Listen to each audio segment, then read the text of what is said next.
అసలు దేవుడు అంటే ఎవరు అనేది అంశం.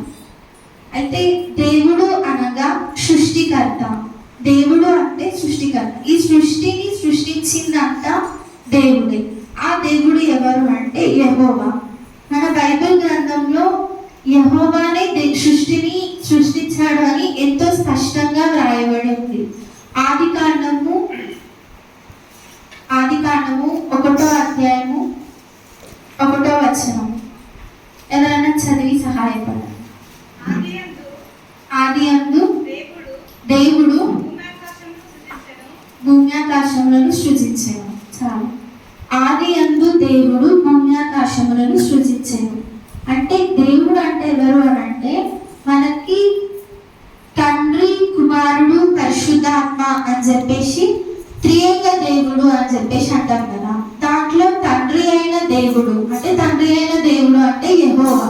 యెహోవానే ఈ సృష్టిని సృష్టించిన సృష్టికర్త అని రాయబడి ఉంది బైబిల్ గ్రంథంలో. అయితే దేవుడే సృష్టిని సృష్టించాడు కనుక ఆయననే తప్ప మనం ఇంకెవరిని దేవుడు అని చెప్పేసి అనం. ఆయననే మనకి దేవుడు. అయితే త్రియేక దేవుడి గురించి మనం ఈరోజు తెలుసుకుందాం. త్రియేక దేవుడు అని అంటే తండ్రి అయిన దేవుడు, కుమారుడైన దేవుడు, పరిశుద్ధాత్ముడైన దేవుడు. ముందుగా తండ్రి అయిన దేవుడి గురించి తెలుసుకుందాం. ఆది కాండము 1వ అధ్యాయము 26వ వచనము 27 2 వచనాలు ఎవరైనా చదివి సహాయపడండి. ఆది కాండము 1వ అధ్యాయము 26, 27. దేవుడు మన స్వరూపమందు మన పోలిక చొప్పున నరులను చేయుదము. వారు సముద్రపు చేపలను, ఆకాశ పక్షులను, పశువులను, సమస్త భూమి మీద ప్రాకు ప్రతి జంతువులను ఏలుదురుగాకని పలికెను. అయితే దేవుడు మన స్వరూపమందు అంటే దేవుడు మన స్వరూపం ఎలా ఉందో అట్లా అంటే ఆయన స్వరూపమందు మనల్ని దేవుడు నిర్మించాడు. అంటే మన స్వరూపం ఎలాంటిదో దేవుని స్వరూపం కూడా అలాంటిది. దేవుని స్వరూపమందు నరులను చేయుదము అంటే నరులు అంటే ఇక్కడ మనమే కదా, మానవులం. అయితే అట్లా ఆయన స్వరూపమందు దేవుడు మనల్ని సృష్టించిందంట. అయితే ఎందుకు సృష్టించిన అసలు స్వరూపం ఏంటంటే సొంత రూపము. స్వరూపము అంటే సొంత రూపం. ఆయన సొంత రూపంలో నరులను దేవుడు సృష్టించాడు. ఆయన రూపమే మనకిచ్చిండు. అంటే ఇప్పుడు మనలాగానే దేవుడు ఉన్నాడు. అంటే యెహోవా దేవుడు మనలాగానే ఉన్నాడు. ఆయన తండ్రి అయిన దేవుడు అన్నమాట. ఆది కాండము 3వ అధ్యాయము 22వ వచనం.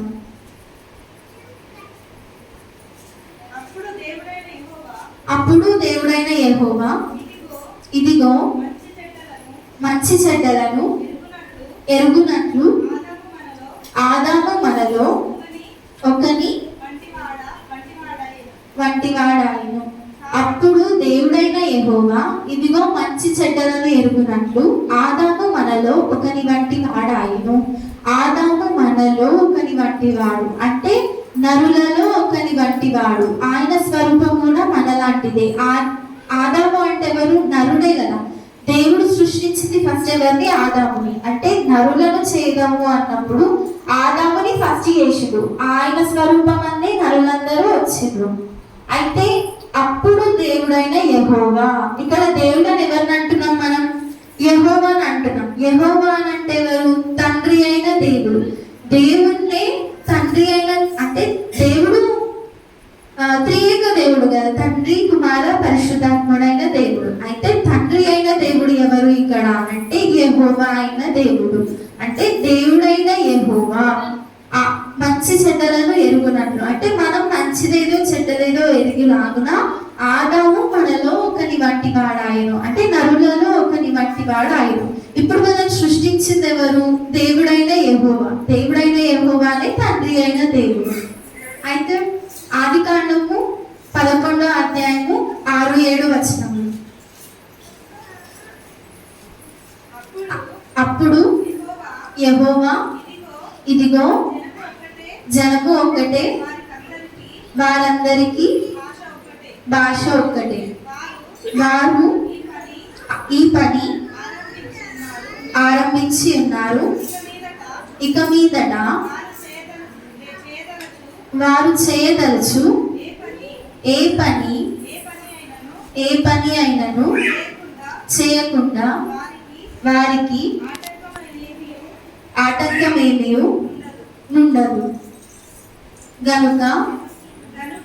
గనుక మనము దిగిపోయి వారిలో ఒకరి మాట ఒకరికి తెలియకుండా అక్కడ వారి భాషను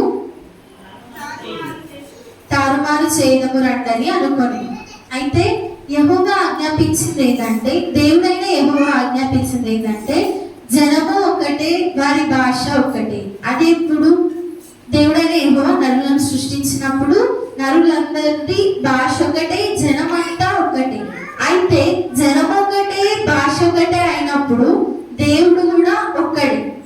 దేవుడు ఒక్కడే కానీ ఒంటరివాడు కాదు. దేవుడు ఒక్కడే. ఆయన ఎవరు? దేవుడైన యెహోవా. అయితే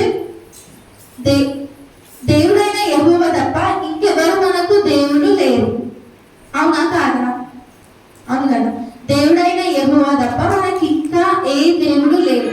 అయితే మనుషులనే వాళ్ళ భాష వాళ్ళకి అర్థం కాకుండా తారుమారు చేయదామని అనుకొని ఇప్పుడు ఇవన్నీ సృష్టించబడ్డాయి తప్ప అప్పుడు ముందు జనం ఒకటే ఉండేనంట, భాష కూడా ఒకటే ఉండేనంట. అయితే దేవుడైన యెహోవా కూడా ఒక్కడే, ఇంకా వేరే ఏ దేవుడును లేరు. ఇప్పుడు తండ్రి అయిన దేవుడు యెహోవా అని అర్థమైపోయింది. ఇప్పుడు కుమారుడైన దేవుడు ఎవరో తెలుసుకుందాం. అంటే త్రియేక దేవుడు, ముగ్గురు ఒకటే. మళ్ళీ తండ్రి వేరు కాదు, కుమారుడు వేరు కాదు, పరిశుద్ధాత్మ అయిన దేవుడు వేరు కాదు. ముగ్గురు ఒకటే కానీ త్రియేక దేవుడు, ముగ్గురు కలిపి ఒక దేవుడు అన్నమాట. అయితే కుమారుడు అని ఎప్పుడు అన్నారు అని అంటే యెషయా గ్రంథము 9వ అధ్యాయము 6వ వచనము. యెషయా గ్రంథము 9వ అధ్యాయము 6వ వచనం. ఏలయనగా మనకు శిశువు పుట్టెను, మనకు కుమారుడు అనుగ్రహింపబడెను, ఆయన భుజము మీద రాజభారం ఉండును, ఆశ్చర్యకరుడు, ఆలోచనకర్త, బలవంతుడైన దేవుడు, నిత్యుడగు తండ్రి, సమాధానకర్తయగు అధిపతి అని అతనికి పేరు పెట్టబడెను. అయితే కుమారుడు అనగా ఎవరు అనంటే ఇక్కడ కన్యక అయిన మరియ గర్భములో పుట్టబడిన శిశువుని మనం కుమారుడు అంటున్నాం. అయితే కన్యక దేని వలన?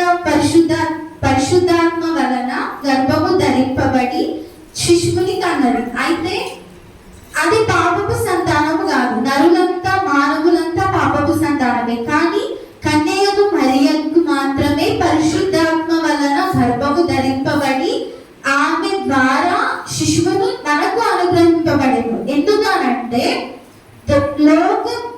లోకంలో ఉన్న పాపమునంతా కుమారుడే ఆయన పైన వేసుకొని, ఆయన భుజములమైన మన పాపమునంతా వేసుకొని సిలువను మోసి, సిలువలో మన కొరకు ప్రాణం పెట్టి రక్తం చిందింపబడి చనిపోయినది ఆయన కాబట్టి ఆయన పరిశుద్ధుడు. అయితే పరిశుద్ధుడు అని దేవుడి కుమారుడు తప్ప ఇంకెవరు కూడా పరిశుద్ధంగా ఈ భూమి పైన జన్మని ఇవ్వలేడు.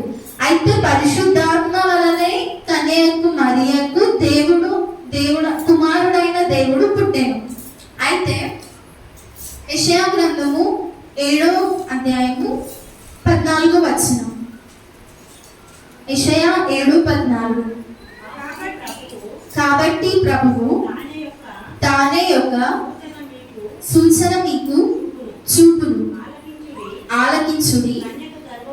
కన్యక గర్భవతి అయి కుమారుని కని అతనికి ఇమ్మానుయేలను పేరు పెట్టును. అయితే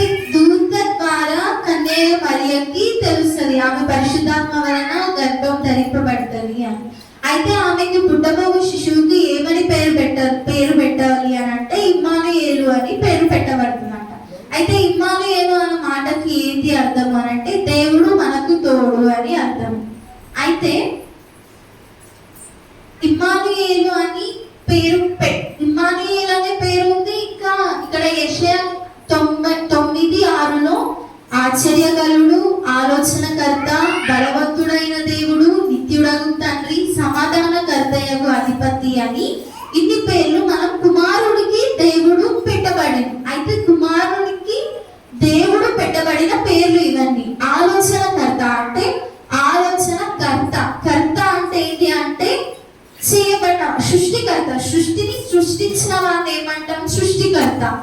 అయితే ఆలోచనలన్నీ కూడా మనకి కలగజేసేది ఆయనే కాబట్టి ఆయనని ఆలోచనకర్త అని అంటున్నాం. అది ఆయనకు పేరు పెట్టబడిన పేరు. ఆశ్చర్యకారుడు.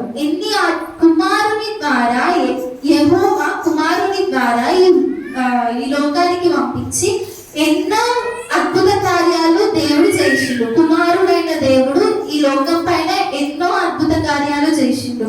పుట్టి వాళ్ళకి కాళ్ళనివ్వడం, మూగ వాళ్ళకి మాటలు దయచేయడం, ఇవన్నీ కుమారుని ద్వారా ఈ దేవుడైన యెహోవా చేయించిండు అన్నమాట కుమారుని ద్వారా. అయితే ఆశ్చర్యకరుడు, ఆలోచనకర్త, నిత్యుడగు తండ్రి, బలవంతుడైన దేవుడు. బలవంతుడైన దేవుడు అని అంటే బైబిల్లో అతి బలవంతుడు ఎవరు? సంసోను కదా. సంసోనుకే ఈయన బలం దయచేసిండు అని అంటే ఈయనెంత బలవంతుడు అయి ఉండొచ్చు? అవునా కాదా? మీరేం మాట్లాడతలేదు, సైలెంట్ గా వింటున్నారు. అవునా కాదా? అడిగిన దానికి ఆన్సర్స్ ఇస్తే నేను వింటున్నారు అని అనుకుంటా. చెప్పండి, అవునా కాదా? బలవంతుడైన దేవుడు, ఆయన దగ్గర చాలా బలం ఉందట. నిత్యుడగు తండ్రి అని అంటే దేవుడైన యెహోవా అంటే దేవుడు అంటే ఏంటంటే కాలముల కన్నా ముందున్నవాడు, కాలాన్ని నడిపించేవాడు, కాలం అయిపోయిన తర్వాత కూడా ఉండేవాడే దేవుడు. అవునా? మానవులంతా ఎప్పుడో ఒక రోజు చనిపోతారు, కానీ దేవుడు ఎప్పుడు చనిపోడు. అయితే కాలములకి ముందున్నవాడు, కాలాన్ని నడిపించేవాడు, కాలముల తర్వాత కూడా ఉండేవాడిని దేవుడు అని అంటారు. నిత్యుడగు తండ్రి, నిత్యం ఉంటాడు దేవుడు. అయితే ఈ మాట ఎక్కడ రాయబడింది అంటే అపొస్తలుల కార్యములు 1వ అధ్యాయము 7వ వచనము. అపొస్తలు 1:7. కాలములను సమయములను తండ్రి తన స్వాధీనమందుంచుకొని ఉన్నాడు. వాటిని తెలుసుకొనుట నీ పని కాదు. అయితే నీ పని అంటే మీ అనేది ఇప్పుడు ఎవరికి వర్తిస్తుంది ఇక్కడ అంటే మనకి. కాలములను సమయములను తండ్రి తన స్వాధీనమందుంచుకున్నాడంట. తండ్రి అంటే ఎవరు ఇక్కడ? దేవుడైన యెహోవా. తండ్రి తన స్వాధీనంలో ఉంచుకున్నాడంట. వాటిని తెలుసుకొనుట మానవుల యొక్క పని కాదు. ఆయననే నడిపిస్తాడు, ఆయననే చేస్తాడంట. ఆదియు ఆయనే, అంతము ఆయనే, అల్ఫయు ఆయనే, ఒమేగయు ఆయనే. అయితే ఆయన ద్వారానే కాలం నడిపించబడుతుంది. కాలం కంటే ముందున్నవాడు, ఈ సృష్టిని సృష్టించిన సృష్టికర్త కాబట్టి సృష్టి కన్నా ముందున్నవాడు. ఈ సృష్టి అంతా ఒకవేళ అంతం చేయబడిన ఆయన ఉండిపోతాడు. అందుకే నిత్యుడగు తండ్రి అని ఆయనకు పేరు పెట్టబడింది. ఇంకా ఇప్పుడు తండ్రి అయిన దేవుడు అయిపోయింది, కుమారుడైన దేవుడు అయిపోయింది. పరిశుద్ధాత్ముడైన దేవుడు ఎవరో తెలుసుకున్నాం. లూకా సువార్త 1వ అధ్యాయము 34 వచనం. లూకా సువార్త 1వ అధ్యాయము 34.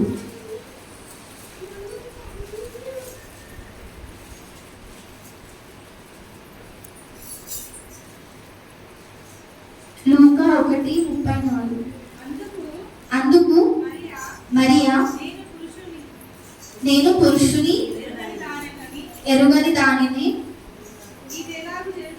ఇదెలాగు జరుగునని దూతతో అనగా దూత పరిశుద్ధాత్మ నీ మీదికి వచ్చును, సర్వోన్నతుని శక్తి నిన్ను కమ్ముకొను గనుక పుట్టబోవు శిశువు పరిశుద్ధుడై దేవుని కుమారుడు అనబడును.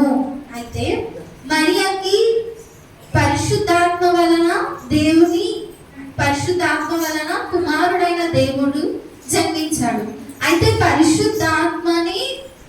పరిశుద్ధాత్ముడైన దేవుడు కన్యకు మరియకు గర్భాన్ని ధరింపజేసింది అన్నమాట. అయితే సర్వోన్నతుడి శక్తి, అంటే సర్వోన్నతుడు ఎవరు అని అంటే ఇక్కడ దేవుడైన యెహోవా శక్తి మరియాని కమ్ముకొని ఆమెకు గర్భాన్ని ఇచ్చి పుట్టబోయే శిశువు పరిశుద్ధుడై ఉంటాడు. మానవులంతా పాపపు సంతానమే, కానీ దేవుడు మాత్రమే, కుమారుడైన దేవుడు మాత్రమే పరిశుద్ధాత్మ వలన పుట్టాడు కనుక ఆయన మాత్రమే పరిశుద్ధుడై ఉన్నాడు అనమాట. ఇక్కడంతా మనమంతా పాపపు సంతానమే. అయితే పరిశుద్ధాత్ముడైన దేవుని శక్తి మరియను కమ్ముకున్నందువల్ల ఆమె గర్భము దాల్చింది. ఇప్పటితోని అయితే త్రియేక దేవుని గురించి తెలుసుకున్నాం. అయితే దేవుడు వాక్యమై ఉన్న దేవుడు అంట. ఇప్పుడు మనం మూలవాక్యం చదువుకున్నాం కదా, యోహాను సువార్త 1:1. యోహాను సువార్త 1:1.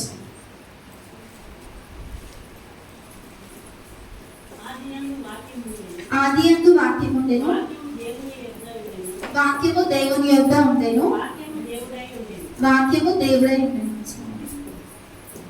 ఆదియందు వాక్యం ఉండెను. ఆది అని అంటే ఏంటిది? ఇక్కడ మొదటిగా. ఆది అంటే మొదటిది కదా. అయితే పూర్ణమైన దాన్ని ఆది అని అంటాం అన్నమాట. అయితే ఆది అందు వాక్యం ఉండెను అంటే మొదటిగా వాక్యం ఉండెను. వాక్యం ఎవరి దగ్గర ఉండే అని అంటే దేవుని యొద్ద ఉండేను, యెహోవా దగ్గర ఉండేను. అయితే వాక్యము దేవుడై ఉండేను. వాక్యమైన దేవుడు, తండ్రి అయిన దేవుడు, కుమారుడైన దేవుడు, పరిశుద్ధాత్ముడైన దేవుడు, వాక్యమైన దేవుడుగా ఉండేనంట. అయితే ఈ వాక్యము దేవుని యొద్ద ఉండేను, వాక్యమే దేవుడై ఉండేను. అంటే వాక్యమైన దేవుడు అని అంటాం కదా మనం, వాక్యమైన దేవుడు అన్నమాట. అయితే తండ్రి అయిన ఈ త్రియేక దేవుడు అనే కాకుండా మనం వాక్యమైన దేవుడు అని కూడా ఆయనకి పేరు. వాక్యమై ఉంటాడు దేవుడు, వాక్యమే దేవుడు అసలు. అయితే ప్రకటన 19:13. ప్రకటన 19:13.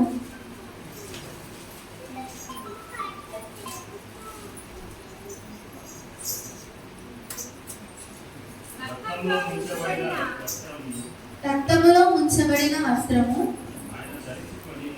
ఆయన ధరించుకొని ఉండెను, మరియు దేవుని వాక్యము అను నామము ఆయనకు పెట్టబడి ఉన్నది. దేవుని వాక్యము అను నామము అని అంటే పేరు. దేవుని వాక్యము అనే పేరు ఆయనకి పెట్టబడి ఉన్నది. అంటే వాక్యమైన దేవుడికి, దేవుడే వాక్యం కాబట్టి ఆయనకి వాక్యమైన దేవుడు అనే పేరు పెట్టబడింది అన్నమాట. అయితే ఇప్పుడు తండ్రి అయిన దేవుని గురించి తెలుసుకున్నాం, పరిశుద్ధాత్ముడైన దేవుని గురించి తెలుసుకున్నాం, కుమారుడైన దేవుని గురించి తెలుసుకున్నాం, వాక్యమైన దేవుని గురించి కూడా తెలుసుకున్నాం. అయితే ఆయనని చేరాలంటే మనం ఏం చేయాలి అనేది కూడా తెలుసుకున్నాం. ఆయన చేరాలంటే మనం ఏం చేయాలంటే లేవియా కాండములో 11వ అధ్యాయము 44వ వచనంలో రాయబడింది. లేవి 11:44.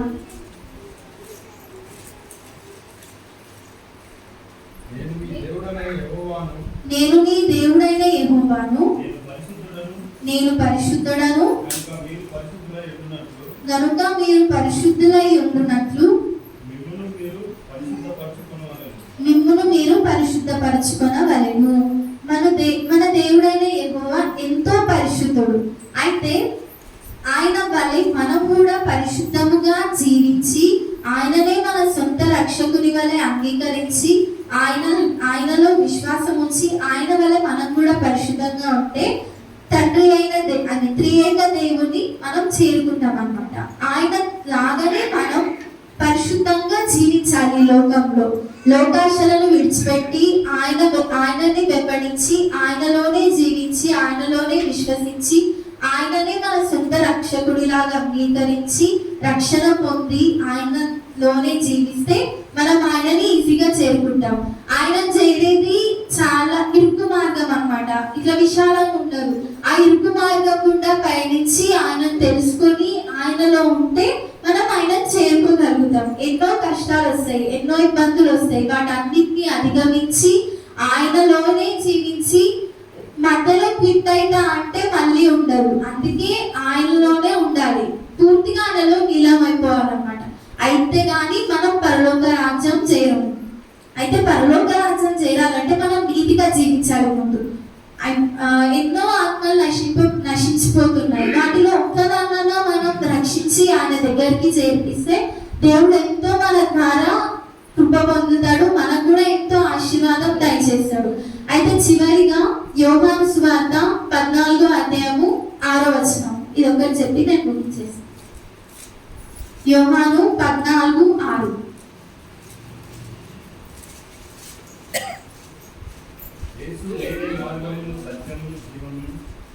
యేసు నేనే మార్గమును, నేనే సత్యమును, జీవమును, నా ద్వారానే తప్ప ఎవడును తండ్రి యొద్దకు రాడు.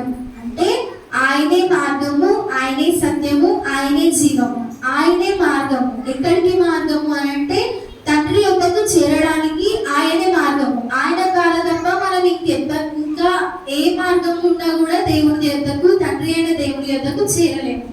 ఆయననే సత్యం. సత్యము అని అంటే ఏంటి? నిజము. అంటే ఆయనే నిజమైన దేవుడు, ఆయననే నిజము. కాబట్టి ఆయనలోనే మనం విశ్వసించాలి, ఆయననే మనం సేవించాలి.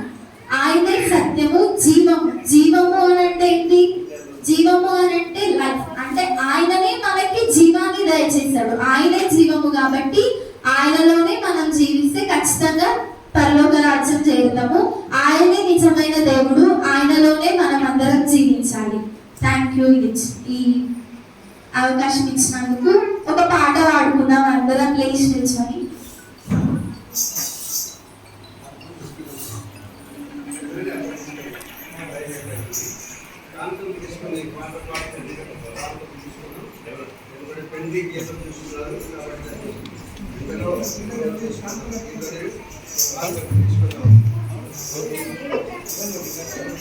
నీకంటే నమ్మదగిన దేవుడెవరయ్యా, నీకుంటే నాతో ఏ భయము లేదయ్యా.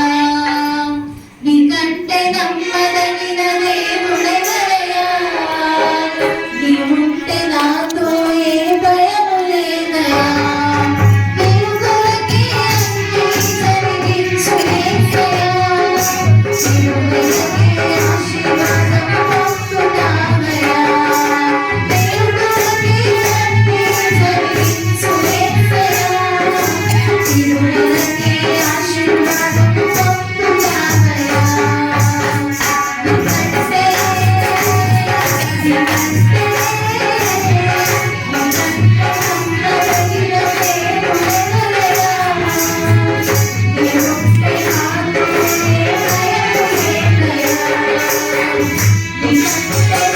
నమ్మదగిన దేవుడెవరయ్యా, నీకుంటే